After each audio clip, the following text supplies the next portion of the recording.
Olá, bom dia a todos e todas que nos assistem nesta manhã de domingo. Eu sou o pastor Irênio Silveira Chaves e este é o programa de estudo bíblico à distância da Igreja Batista da Orla Oceânica.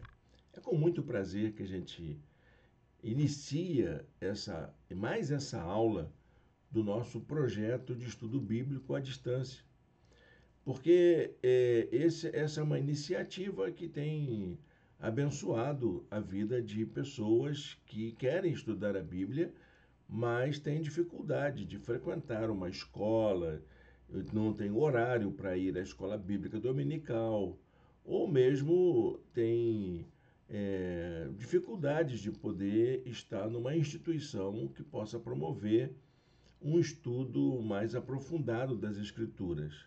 O nosso estudo é um estudo voltado para a realidade da vida, para o nosso cotidiano. É a aplicação da palavra de Deus na nossa vida, na nossa família, na nossa cidade, na nossa igreja, enfim, tudo aquilo que diz respeito à nossa experiência como pessoas, como seres humanos. E é disso que nós queremos tratar aqui. E esse estudo tem produzido um material de consulta, de conhecimento que é bastante interessante. Eu sou suspeito em dizer desse trabalho, porque sou eu que estou fazendo. E eu acho que é bom, mas você pode aferir, fazer o seu juízo, fazer a sua avaliação e verificar aí o que tem acontecido. Nós estamos estudando o livro de Provérbios. O livro de Provérbios é o livro do momento no nosso programa de estudo bíblico à distância. Nós já estamos aí na 17ª aula. Hoje já estamos quase no fim da nossa jornada, uma jornada de 20 aulas que foram planejadas. Mas tem outros estudos que estão na nossa playlist e queremos continuar avançando nos estudos bíblicos à distância. Sem medo de errar, este é um dos maiores programas de estudo bíblico da internet, que você pode acessar livremente, gratuitamente, sem intervenção de propaganda, para que você estude a Bíblia. E é um estudo sério, porque é preparado com uma dedicação de alguém que tem anos de estudo bíblico, anos de preparo, anos de envolvimento com a interpretação da palavra, a aplicação da palavra na vida prática. E isso tem abençoado mesmo, tanto a minha vida, que preparo, quanto a vida das pessoas que acompanham. Bom, eu não quero fazer aqui elogios àquilo que a gente está fazendo. Você é para abençoar a sua vida, viu? Tudo isso não é para nossa vaidade, é para a gente abençoar a vida. É o nosso ministério. É a maneira que a gente tem de servir ao Senhor. E servir ao Senhor podendo oferecer a você um conteúdo de qualidade para que você possa estudar a palavra de Deus e crescer. Olha, sem mais demora, vamos colocar aqui a nossa apresentação da aula de hoje. Vamos para a nossa aula, porque tem um conteúdo interessante que eu quero compartilhar com vocês. Estou me preparando a semana inteira para poder gravar essa aula, transmitir essa aula para você nesta manhã. Bom, nós estamos aí com a apresentação. Trata-se do estudo no livro de Provérbios, Sabedoria para a Vida. É o título e o subtítulo do nosso curso. E nós estamos já dentro desse programa desenvolvendo o estudo temático. Não estamos seguindo capítulo por capítulo, porque o livro de Provérbios, para você estudar capítulo por capítulo, você tem dificuldade de encontrar um eixo de leitura. Então, para que a gente possa aplicar o estudo da palavra de Deus à nossa vida, foi muito mais prudente a gente explorar os temas que o livro de Provérbios desenvolve. É uma riqueza muito grande. Eu tenho crescido muito, eu tenho aprendido muito, eu tenho me deliciado com aquilo que a gente tem descoberto. Você tem à disposição no nosso canal, no YouTube, nosso blog, um material de estudo, é uma apostila. Ela está sendo construída semana após semana, aula por aula. Então você já acessa lá, já tem a aula de hoje atualizada na nossa apostila. É gratuita, você pode baixar e deixar salva no seu computador, está em PDF, e você pode ler, pode estudar, pode arquivar no seu computador, pode compartilhar com os seus amigos, familiares, irmãos na fé. Qualquer pessoa pode ter acesso gratuito a esse material. Dá uma olhadinha aqui na descrição do vídeo aqui embaixo, você vai encontrar o meu blog pessoal, o meu blog de estudos na minha área de conhecimento, que é filosofia, espiritualidade e psicanálise, e o blog da nossa igreja. Em todas essas páginas está ali uma lista de estudos bíblicos. E você vai encontrar o estudo do livro de Provérbios assinalado ali para você poder baixar e estudar. Se você já baixou, precisa baixar de novo, porque ela está sendo atualizada semana após semana.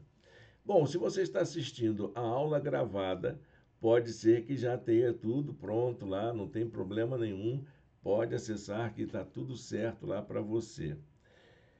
A nossa aula de hoje é a aula de número 17 e vamos falar sobre o tema da justiça, como que Provérbios trata da questão da justiça, que é um tema caro para o autor de Provérbios, um tema importantíssimo, que vai tratar dessas questões da gente promover uma sociedade que seja justa, mas não só a sociedade, uma forma de viver, uma conduta que possa resultar em práticas de justiça. A palavra de Deus é voltada para uma prática de justiça que possa fazer bem para todos. Então, vamos aquilo que a gente já tem elaborado. Fique com a gente. Aproveite para se inscrever no canal.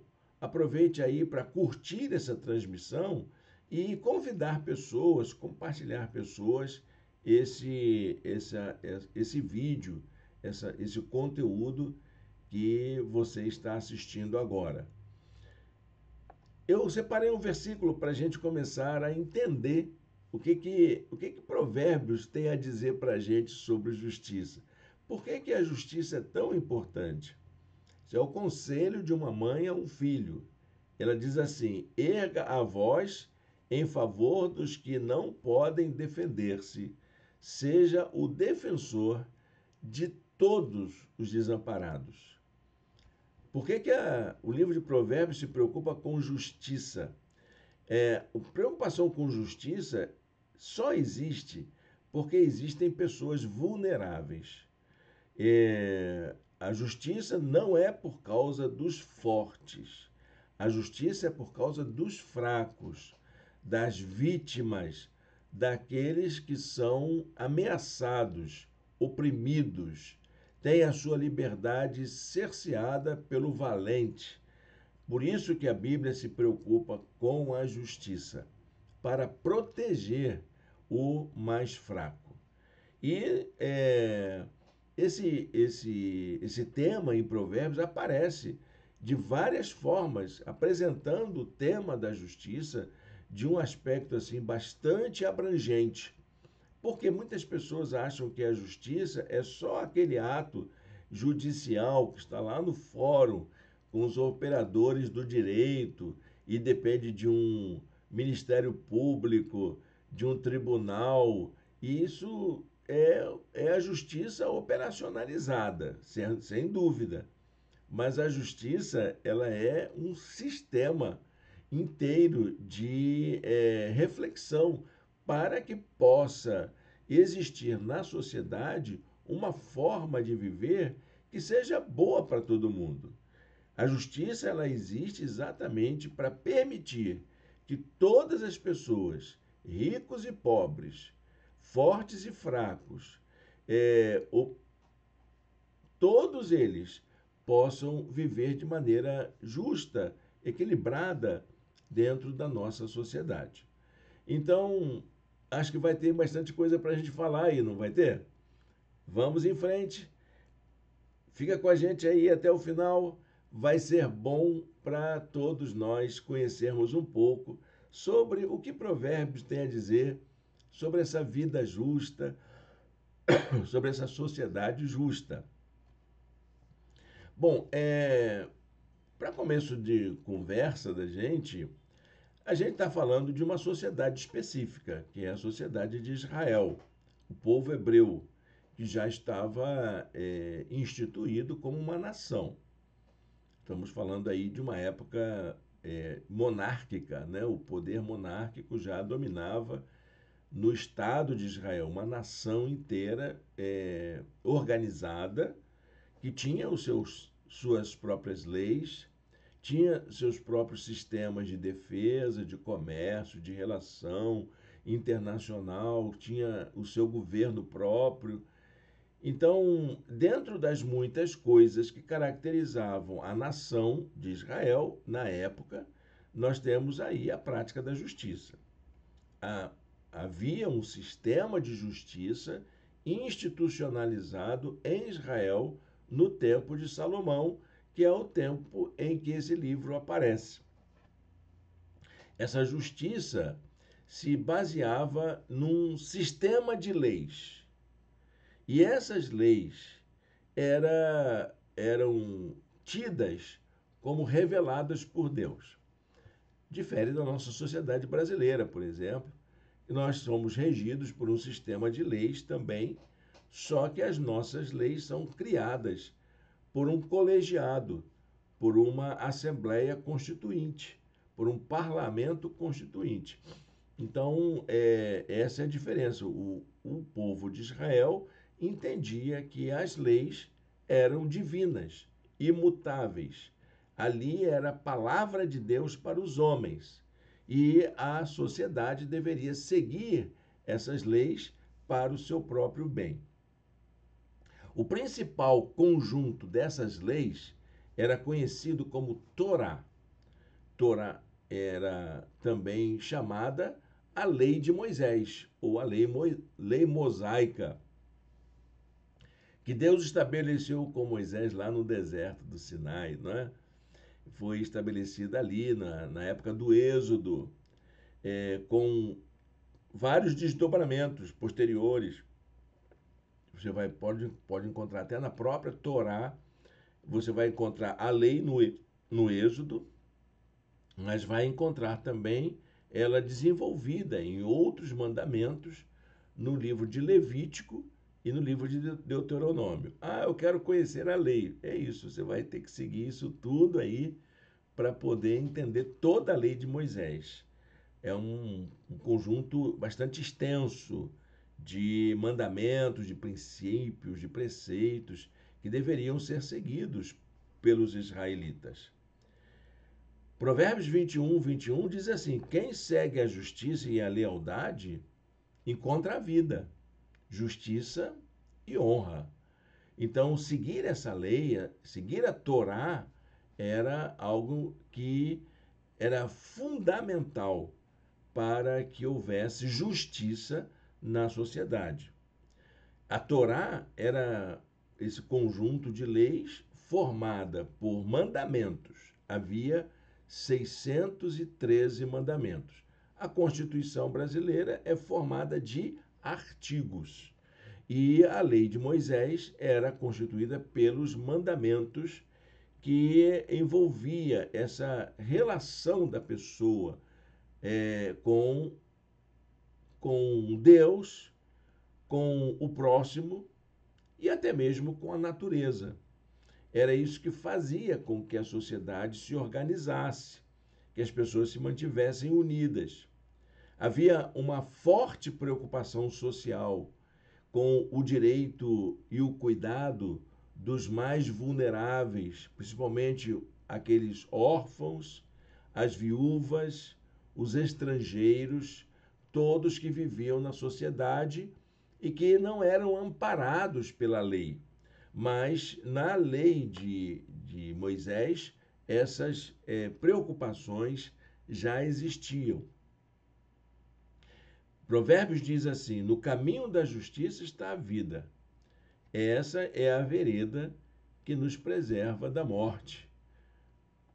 A importância da lei era fazer com que as pessoas tivessem um elemento de esperança, um sentido da vida, um motivo a mais para poder trabalhar, para poder constituir sua família, ter a sua propriedade, produzir seu alimento. Era isso que estava envolvido através da prática da lei.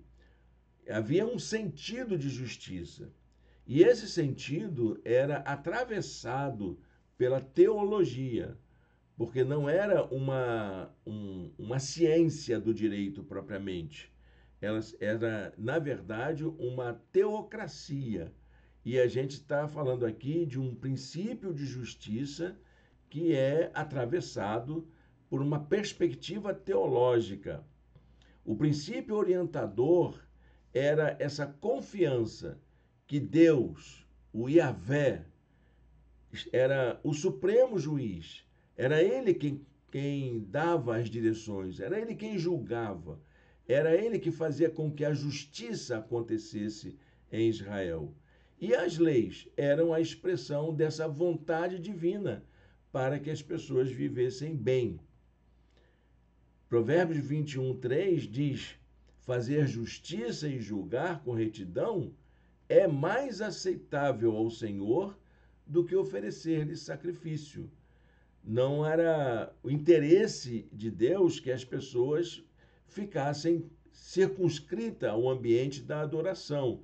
Claro que a adoração era importante, mas mais importante do que a adoração era você fazer justiça, fazer o bem, conviver bem com as pessoas, habitar na sua sociedade, no seu território, de maneira segura, de maneira justa, a fim de que todos tivessem acesso aos mesmos direitos, que é isso que é fazer justiça.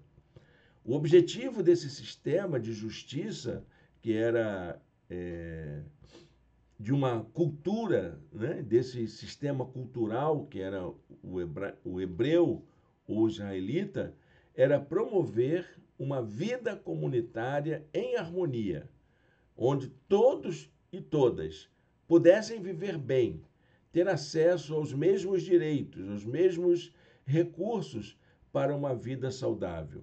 E isso se baseava em princípios. Havia alguns princípios que orientavam essa prática de justiça, como a integridade, a retidão e a dignidade humana. Preocupações que atravessavam todas as formas de organização da sociedade.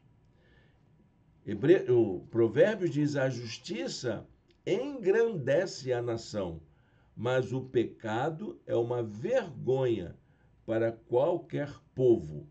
Então, a impunidade, todas aquelas coisas que faziam com que o outro fosse vilipendiado nos seus direitos, era rechaçado pela sociedade. O livro de Provérbios vai demonstrar isso. O livro foi escrito numa época em que a justiça tinha uma forma de organização diferente da época, por exemplo, de Jesus ou da nossa época. Na lei de Moisés já havia uma orientação para isso. Então, a prática da justiça, o sistema de justiça israelita, tinha dois níveis. Tinha um nível mais particular, local, que era praticado nas cidades, e existia o nível geral, que era praticado pela nação. No nível local, a lei de Moisés dizia para que houvesse um conselho de anciãos da cidade. Cada cidade deveria ter esse conselho que ouviria as testemunhas e tomava as decisões perto do portão principal da cidade. Eles se reuniam assim, então, em praça pública, era uma reunião pública e aquilo acontecia a partir do Conselho de Anciãos. Era uma prática comum. A justiça era feita na praça pública, em local acessível e feito pelas pessoas consideradas as mais sábias, que eram os anciãos da cidade. Esse princípio você encontra lá em Deuteronômio, capítulo 16, verso 18 em diante. Começa exatamente assim: nomeie juízes e oficiais em todas as cidades que o Senhor, seu Deus, lhes der entre as suas tribos, para que julguem o povo com justiça. Aí também, além desse, tinha o nível geral, que era o nível nacional, não só da cidade, mas de todas as cidades. Em nível geral, os reis é quem exerciam esse papel. No começo foram os juízes, que eram os governantes, talvez pudesse trocar aqui a palavra reis por governantes, que deveriam julgar com sabedoria. Eles tinham essa tarefa. O compromisso deles, e que vinha desde a influência dos povos estrangeiros, que faziam com que o governante ficasse obrigado a julgar com sabedoria. Tem até na Bíblia um exemplo bastante famoso, todo mundo conhece, que é o julgamento de Salomão, o próprio autor do livro de Provérbios. No caso das duas prostitutas que disputavam a maternidade de um bebê que permanecia vivo e o outro havia morrido. O que Salomão faz? Salomão propôs dividir a criança ao meio. E isso soou para a sociedade como um ato de justiça e de compaixão por causa da atitude da mãe verdadeira.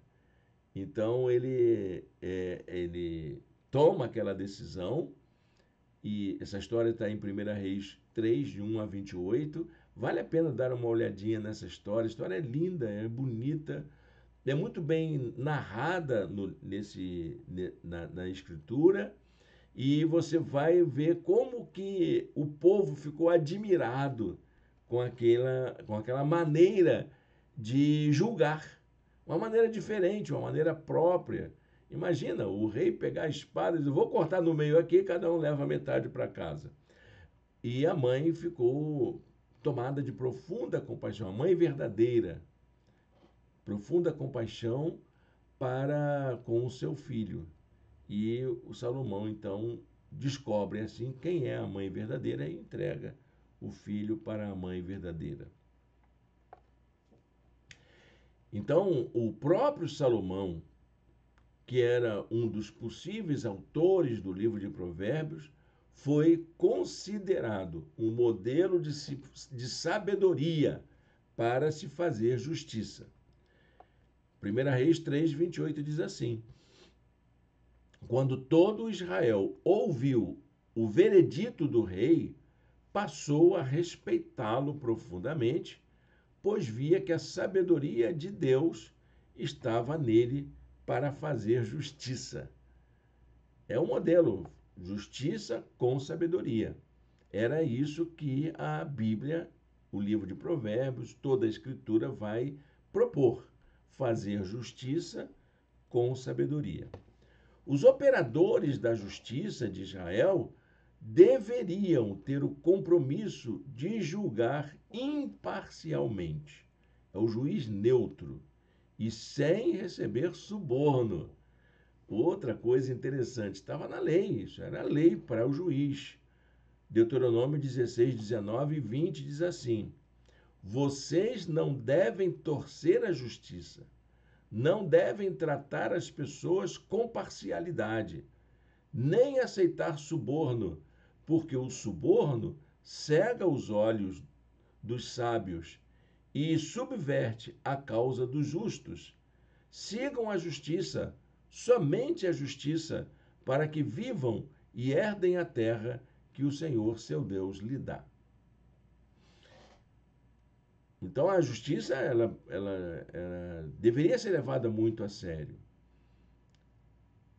E a prática da justiça deveria ser isenta de qualquer influência de amizade, de companheirismo, de apadrinhamentos e de práticas de suborno, de propinas, para que a justiça pudesse existir de fato.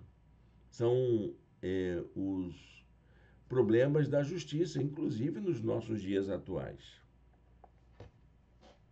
A língua hebraica possuía dois termos para se referir à prática de justiça. Você tinha a palavra mishpat, que se refere à justiça como um direito objetivo, o ato de julgar, e que se refere à judicialidade. Como na língua portuguesa você tem o judicial e a justiça. O judicial é o sistema, é o objetivo, onde estão as leis, as instituições, como que elas funcionam. E esse era o direito objetivo de Israel. Havia também a palavra tzadak, que significa retidão. Então você tem, inclusive nos profetas, você vai encontrar essas duas palavras sendo usadas. Ora a palavra mishpat, ora a palavra tzadak. Ora a palavra direito ou justiça, ora a palavra retidão. Tem o sentido de ser uma justiça moral que designa fazer o que é certo. É a justiça colocada em prática, é a ação de justiça, não só a questão do direito legal. Ando pelo caminho da retidão, aí a palavra retidão é tzadak, e pelas veredas da justiça, mishpat. Então ele está dizendo aqui que ele está querendo fazer o que é certo, mas também quero seguir as normas legais da minha sociedade. Eu quero praticar o bem, mas também quero seguir as leis. E isso me parece bastante interessante para que a gente tenha a justiça de maneira completa. A justiça não é para fazer o que dá na nossa telha, mas fazer aquilo que já foi combinado como princípio legal. Esse é o caminho da sabedoria. A justiça é o caminho pelo qual a sabedoria se realiza. É esse caminho que também aponta à verdade e faz com que a justiça estabeleça princípios de vida. Fazer a justiça implica, acima de tudo, ter o temor do Senhor. É isso que faz com que a justiça aconteça. Saber que o justo juiz está observando. Ele tem normas, ele tem princípios que precisam ser observados e que são para o nosso bem, são para a nossa vida e que a gente faz isso para poder agradar a Deus. Não para a gente só ter uma sociedade justa, mas para que a gente possa fazer a vontade de Deus, para que Deus se agrade da gente. Diz Provérbios 28, 5. Os homens maus não entendem a justiça, mas os que buscam ao Senhor a entendem plenamente. Por isso que é muito esquisito você ter cristãs, pessoas tementes, que deveriam ser tementes a Deus, defendendo práticas injustas, combatendo as estruturas jurídicas de uma nação inteira, por exemplo, questionando a prática da justiça dessa nação. Não cabe, a gente precisa rever muitos dos nossos conceitos de justiça, principalmente aqueles princípios que afetam o direito dos mais pobres, dos mais vulneráveis, dos órfãos e viúvas, e de toda uma sociedade que sofre por causa da opressão dos poderosos, dos mais ricos, daqueles que detêm o poder. Por essa razão, fazer a justiça não quer dizer que você vai se vingar de alguém. Há muitas pessoas que acham que fazer justiça é se vingar. Matou meu filho, eu mato o teu. Isso é vingança. Não é simplesmente retribuição. Ah, e a lei de Moisés era baseada muito nesse princípio retributivo, né? Mas esse princípio retributivo não significava de forma alguma vingar-se. Ele diz, Provérbios diz assim: não diga farei com ele o que fez comigo. Contrário ao princípio retributivo da lei do olho por olho, dente por dente, que está inclusive na lei de Moisés. Então não faça isso. Não queira a vingança. Farei com ele o que ele fez comigo. Ele pagará pelo que fez. Não é a gente que tem que fazer isso. É preciso que haja um meio em que a gente possa fazer a justa retribuição. A justa retribuição, conforme diz a lei. Fazer justiça tem a ver com uma prática de amor, de perdão, que precisa ser lembrado. E isso está no Antigo Testamento. A gente acha que só com Jesus que isso foi acontecer. Não. Jesus, ele centralizou a ideia de justiça à prática da compaixão, da misericórdia e do amor, do perdão. Mas a ideia já estava presente na lei. É amando o próximo que eu vou conseguir fazer com que a justiça aconteça. Diz Provérbios: aquele que cobre uma ofensa promove amor, mas quem a lança em rosto separa bons amigos. Quais são os sentidos da retidão como princípio de justiça que nós encontramos no livro de Provérbios? Você vai encontrar, por exemplo, a honestidade. Os tesouros de origem desonesta não servem para nada, mas a retidão livra da morte. Você vai ter a sabedoria como um princípio de retidão. O fruto da retidão é árvore de vida, e aquele que conquista almas é sábio. A gente fazer justiça com o nosso próximo é um ato de sabedoria. Você fazer o bem para o outro, garantir o direito do outro, é um ato de sabedoria. A integridade também. A retidão protege o homem íntegro, mas a impiedade derruba o pecador. Você tem também o contentamento de estar satisfeito com aquilo que você possui. É melhor ter pouco com retidão do que muito com injustiça. A prática da justiça, então, era visto como um valor da sociedade, que era buscado. É melhor viver numa sociedade justa do que numa sociedade corrompida. Lembra aí um princípio de justiça bastante interessante que foi ensinado no século XX, que eu gosto muito de lembrar, que é aquela ideia de que uma sociedade justa, ela é formada por uma estrutura tal que mesmo que alguém de fora venha se enquadrar nela, se sinta acolhido, respeitado, valorizado, digno. É isso que é uma sociedade justa. Quem disser ao ímpio, você é justo, será amaldiçoado pelos povos e sofrerá a indignação das nações. Ímpio não é justo, justo é uma coisa, impiedade é outra. Mas os que condenam o culpado terão vida agradável, receberão grandes bênçãos.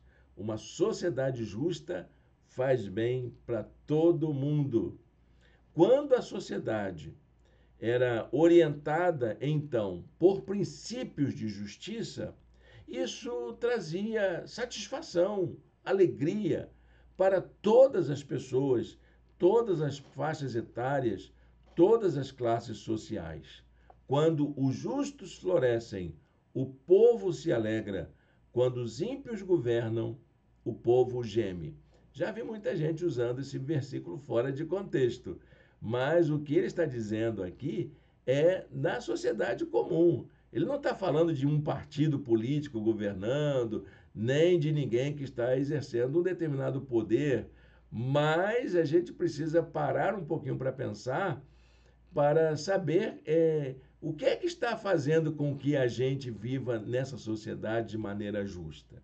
Como que você recebe o seu salário, meu irmão, minha irmã? Como que você é tratado pelos seus patrões? Como que você é tratado no mercado? Como que você é tratado nas instituições financeiras? Tudo isso tem a ver com justiça. Tudo tem a ver com justiça. Justiça não é apenas aquilo que está no tribunal. Justiça é toda essa forma de vida que faz com que as pessoas vivam bem. A justiça promove o quê? A justiça promove segurança para a sociedade. O pecado do homem mau o apanha na sua própria armadilha, mas o justo pode cantar e alegrar-se, porque ele está vivendo num lugar seguro. A justiça combate a impunidade. Não é bom favorecer os ímpios para privar da justiça o justo. Então, fazer justiça é também punir aqueles que são maus. A justiça faz o quê? Ela promove recompensa por fazer o que é certo. Quando se faz justiça, o justo se alegra, mas os malfeitores se apavoram. A justiça serve para cuidar da dignidade humana. O Senhor não deixa o justo passar fome, mas o frustra a ambição dos ímpios. Quem dera, né? E a fome é uma das mazelas mais preocupantes do nosso tempo. É um absurdo a gente imaginar que 20% de toda a humanidade ainda passa fome numa época de produção de tantos alimentos. E é absurdo o modo como é feita a distribuição da alimentação e dos recursos para que as pessoas possam ter acesso ao alimento saudável. Isso é algo para a gente gemer de tristeza. O livro de Provérbios condenaria essa realidade do nosso tempo, do nosso país. Ter alguém passando fome é uma vergonha para qualquer sociedade. A justiça estabelece um princípio de equidade, que é aquela ideia de que o direito que eu tenho, todos deveriam ter. O meu direito não é maior nem melhor do que de nenhum outro. Se os justos recebem a punição que merecem na terra, quanto mais o ímpio e o pecador. Porque até o justo pode cometer falhas e ele precisa passar por um sistema de justiça.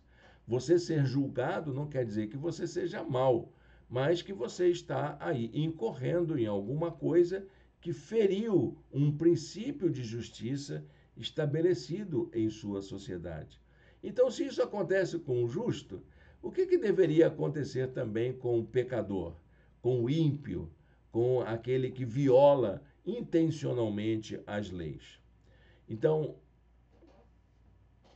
a lei principal, que era a Torá, fazia parte desse conjunto dos 5 primeiros livros que constitui o Pentateuco da Bíblia hebraica, que já naquela época já estava mais ou menos organizada. A Bíblia hebraica só vai ficar pronta lá pelo século II, século III, quando será feita traduções dela para as várias línguas, né? Havia uma preocupação de que os operadores da justiça de Israel deveriam ter a Bíblia, a lei, a Torá decorada. Então, os juízes, eles precisavam decorar a lei. Então, eles estudavam a lei profundamente nas escolas rabínicas e eles deveriam decorar a escritura. Era parte da justiça rabínica, do judaísmo posterior. Isso já era uma prática muito comum, porque a fonte principal do acesso à justiça não era escrito. A lei estava sendo ainda escrita e os juízes precisavam decorar a lei. Ela era transmitida oralmente, que era o Pentateuco. Para que servia essa lei? Ela servia para estabelecer um critério único de justiça, apenas para que houvesse um eixo para que a justiça fosse estabelecida. Os que abandonam a lei elogiam os ímpios. Então, se você fugiu da lei, você fugiu daquele eixo e vai favorecer aquele que é o pecador, o criminoso, o violador da lei. Você deixar de seguir a lei, você descumprir a lei, favorece apenas o violador da lei, o ímpio. Mas os que obedecem à lei lutam contra eles. A lei também servia para promover a sabedoria na sociedade. Quem obedece à lei é filho sábio, mas o companheiro dos glutões envergonha o seu pai. A lei servia para promover o temor do Senhor. Se alguém se recusa a ouvir a lei, até suas orações serão detestáveis. A gente precisa ouvir isso. A gente precisa dar atenção ao aspecto legal. Quem elaborou a lei pensou no nosso bem, pensou no bem da sociedade. Existe uma tradição, inclusive na cultura brasileira, de que as leis existem somente para prejudicar. Mas não, meus queridos, minhas queridas, a lei existe para fazer o bem, para nos ajudar, para fazer com que a gente possa viver de maneira justa, de maneira honesta na sociedade. E serve como um sinalizador daquilo que é certo e daquilo que é errado. A lei também serve para guiar a sociedade de acordo com a vontade de Deus. A lei de Moisés, então, tinha essa característica. Onde não há revelação divina, a lei era revelada, o povo se desvia. Mas como é feliz quem obedece à lei. Essa lei era constituída de mandamentos, havia, como vimos, 613 mandamentos, que eram chamados de mitzvah, na palavra hebraica. Havia também, fora da lei, da Torá, havia também outros mandamentos. Não havia somente a lei da Torá, mas havia também outros princípios de justiça, outros mandamentos, que não eram na forma dos artigos da lei, mas que serviam como princípios de justiça, como esses que nós encontramos no livro de Provérbios. A literatura sapiencial hebraica e judaica, elas serviam como esses princípios de justiça também, que deveriam ser igualmente observados. Todos eles tinham o papel de conduzir as pessoas à prática da justiça. O papel do mandamento era o seguinte: proporcionar às pessoas uma vida bem-sucedida. Meu filho, não se esqueça da minha lei, mas guarde no coração os seus mandamentos, pois eles prolongarão a sua vida por muitos anos e lhe darão prosperidade e paz.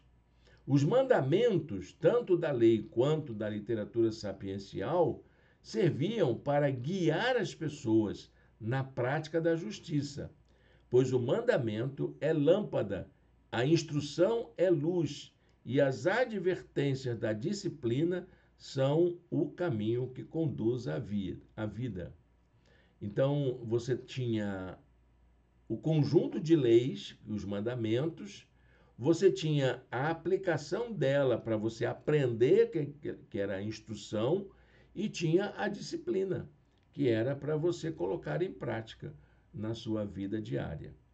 A lei também servia como lembrança, ou os mandamentos, né? Lembrança dos princípios divinos para a vida. Meu filho, obedeça às minhas palavras e no íntimo guarde os meus mandamentos. Obedeça aos meus mandamentos e você terá vida. Guarde os meus ensinos como a pupila dos seus olhos. Amarre-os aos dedos. Escreva-os na tábua do seu coração. Conselho de um pai. Aquilo que um pai e uma mãe dizia para o filho também servia como mandamento para a vida. Não é só a lei escrita, mas aquilo que seus pais ensinaram, aquilo que a sabedoria da cultura também legou nos provérbios que nós estamos conhecendo aqui e que formam a chamada literatura sapiencial hebraica. Os mandamentos também serviam como um exercício de sabedoria para a vida. Os sábios de coração aceitam mandamentos, mas a boca do insensato o leva à ruína. Os mandamentos serviam também para promover satisfação, recompensa. Quem zomba da instrução pagará por ela, mas aquele que respeita o mandamento será recompensado. Os mandamentos serviam ainda para promover a dignidade da vida. Quem obedece aos mandamentos preserva a sua vida, mas quem despreza os seus caminhos morrerá. Nos atos de justiça, tinha o papel da testemunha. Então, elas exerciam um papel fundamental para que houvesse uma decisão que fosse considerada justa. Elas forneciam aqueles elementos probatórios, elementos de verdade, que contribuíam para que o julgador ou o juiz tivesse uma compreensão clara do caso, para que ele pudesse entender e pudesse tomar uma decisão justa. Então, a testemunha, ela servia tanto para a acusação quanto para a defesa. Você iria ali, se estava acusando alguém, você deveria apresentar testemunha. A lei de Moisés determinava que houvesse pelo menos 2 ou 3 testemunhas. Não era qualquer um, não. Você pode encontrar essa orientação para as testemunhas na lei, lá na Torá, Deuteronômio 17:6, Deuteronômio 19:15 e Números 35:30. Você vai ver que a lei de Moisés já tinha esse preceito e que isso era praticado já no tempo do livro de Provérbios. Qual era o papel da testemunha? O compromisso de dizer a verdade. Esse era o papel fundamental. A testemunha só serve para isso, para dizer a verdade. Se ela não falou a verdade, não serve para mais nada. Inclusive, na lei brasileira, é o crime. O criminoso pode mentir, mas a testemunha não. Se a testemunha mentir, ela é presa na hora. Quem diz a verdade favorece a justiça, mas a testemunha falsa está a serviço da fraude. A testemunha verdadeira precisava ser lembrada que a falsa vai ser castigada, não vai escapar. A testemunha falsa não ficará sem castigo. O castigo era imediato mesmo, era apedrejada na hora. E aquele que despeja mentiras não sairá livre. Lembrando aí muito bem essa informação. Você vai encontrar em 2 passagens importantes, Provérbios 19:5 e Provérbios 19:9. A testemunha corrupta era vista com repulsa. Se alguém agisse de forma corrupta num julgamento, ela era mal vista pela sociedade. A testemunha corrupta zomba da justiça, e a boca dos ímpios tem fome de iniquidade. Querem ver o mal mesmo. Testemunhar sem motivo contra o seu próximo era condenável. Por que você vai testemunhar com alguém que não tem nada a ver com a coisa? Por que você vai fazer a maldade com o coitado lá que está sendo acusado?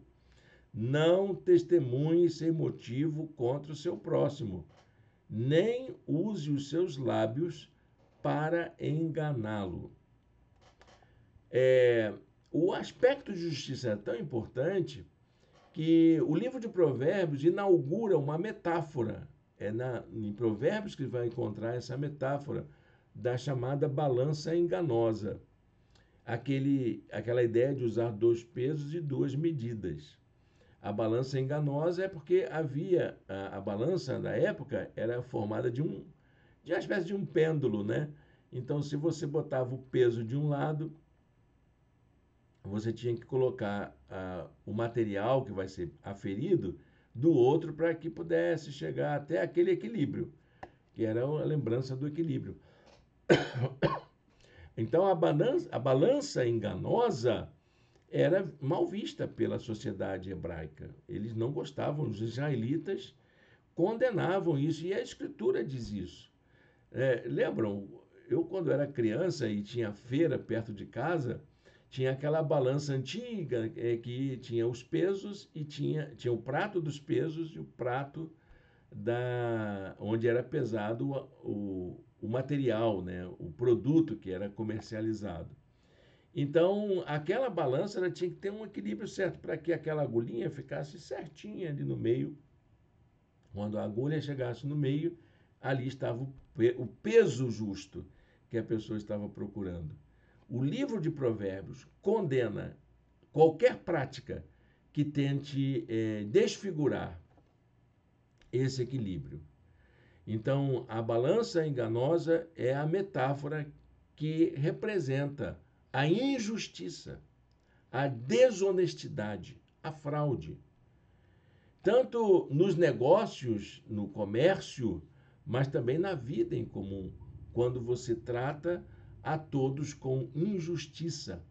Balança enganosa é você ser injusto com as pessoas, é você ser desonesto com as pessoas, é você cometer a fraude.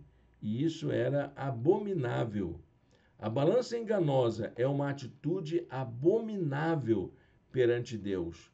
O Senhor repudia balanças desonestas, mas os pesos exatos lhes dão prazer.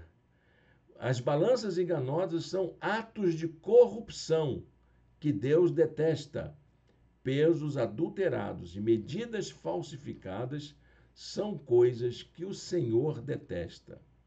A prática da injustiça, que era sinônimo de balança enganosa, é uma das piores formas de maldade que possa existir na sociedade. Quem semeia a injustiça colhe a maldade. O castigo da sua arrogância será completo. Então a gente está vendo que a justiça não é apenas uma virtude, como, por exemplo, ensinava o pensamento grego, mas era uma proposta de vida em comum que aponta para um caminho abençoado e feliz perante Deus. A prática da justiça sempre traz mais benefícios tanto para o indivíduo quanto para a vida em sociedade. É sempre melhor praticar a justiça em qualquer circunstância. Quais são os benefícios da justiça na vida em comum? Primeiro, a prática da justiça significa fazer o bem. Como é que eu sei que eu estou sendo justo? Se eu faço o bem. Seria dizer fazer o que é certo, fazer o bem. Então você entenderá o que é justo, direito e certo, e aprenderá os caminhos do bem. Fazer o bem é fazer o que é certo. A prática do bem agrada a Deus. O homem bom obtém o favor do Senhor, mas o homem que planeja maldades, o Senhor o condena. E temos ainda a ideia de que fazer o bem aos mais vulneráveis tem uma recompensa. Quem trata bem os pobres empresta ao Senhor, e ele o recompensará. Que lições maravilhosas que a gente tem no livro de Provérbios. Para a gente encerrar a nossa aula de hoje, vamos aplicar tudo isso à nossa vida pessoal. Olha, gente, as nossas escolhas no presente são aquilo que vai influenciar o nosso futuro. Que a justiça é exatamente isso. É para ajudar você a fazer as escolhas certas hoje para garantir um futuro melhor. Aquela pessoa que é firme em fazer o que é certo, de acordo com os princípios e mandamentos divinos, está no caminho de uma vida plena de realizações, de satisfação, de encontrar a felicidade, inclusive. A justiça não é só uma coisa que está relacionada à vida em comum, mas tem a ver com nossos compromissos pessoais, a nossa responsabilidade diante da vida. Deixo com você um versículo para a gente sair aí pensando durante a semana. Quem amadurece na justiça viverá. Ou, desculpa, quem permanece na justiça viverá. Mas quem sai em busca do mal corre para a morte. Que Deus abençoe esse nosso estudo da Palavra de Deus na manhã deste dia. Vamos orar. Vamos colocar nossa vida diante de Deus. Senhor Deus e eterno Pai, muito obrigado, Senhor, por esse dia, por essa lição maravilhosa, pela advertência da Sua palavra, para que a gente possa praticar a justiça, para que a gente seja promotores de uma vida justa, de fazer o que é certo no mundo em que vivemos. Queremos, ó Deus, ser justos aos Teus olhos e queremos que o Senhor mesmo nos fortaleça e nos conduza para isso, em nome de Jesus. Amém. Amém, meus irmãos, minhas irmãs. Lembrando que hoje, na nossa igreja, nós não teremos atividade presencial logo mais. Ela será online. Então, meu irmão, minha irmã, você que nos acompanha, você que nos segue, às 18h30 será colocado, então, no ar, a mensagem da noite. Como a gente orienta os nossos queridos irmãos e irmãs, reúna as pessoas na sala da sua família e assista a mensagem. Aproveite para orar, aproveite para louvar ao Senhor em família, ali junto com os seus, e poder então ouvir a palavra de Deus. Lembro a vocês que nós estamos em plena campanha de 40 dias de amor. Então, nós estamos fazendo estudos bíblicos durante essas mensagens da noite. Nós estamos fazendo leituras diárias, temos desafios semanais para colocarmos em prática e temos propostas de reflexão para o pequeno grupo. Você é o nosso convidado para vivenciar isso com sua família, com os seus amigos, com seus colegas de trabalho e de escola. Deus o abençoe, Deus a abençoe. Um bom domingo na presença do Senhor.